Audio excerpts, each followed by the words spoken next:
بهتر از تو با خودم دروغ میگم، تویی که خیلی آرومم ترجیح میدی. 100 بار گفتم بی تو میمیرم و رفتی، من باورم میشه بگو که نشنیدی. آخر یه روزی پای تو از دست میرم، میمیرم و یک بارم منو ندیدی. شاید یکم زود دست من رو شد که هر بار گفتم بهت حالم خرابه دیر رسیدی. دلتنگتم حضور تو نیاز دارم، این فاصله سزای این وابستگی نیست. با التماس من اگه هم چیزی میگی، حرفای تو اون چیزی که باید بگی نیست.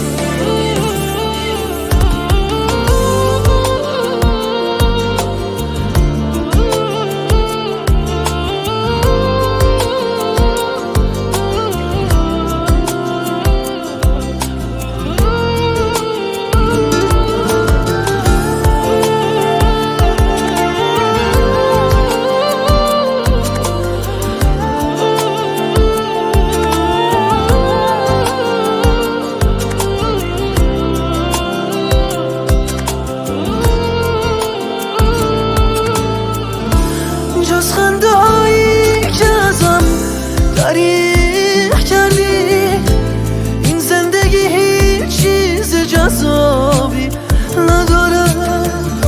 دلتنگ نیستی و نمیدونی چه سخته، یه خاطره تو جمع عشق تو دراره.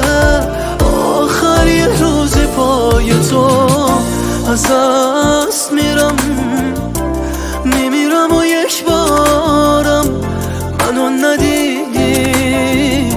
شاید یکم زود دست من رو شد که هر بار گفتم بهت حالم خرابه دیر رسیدی. دلتنگی من با همیشه فرق داره، ترس من از نبودنت تغییر کرده.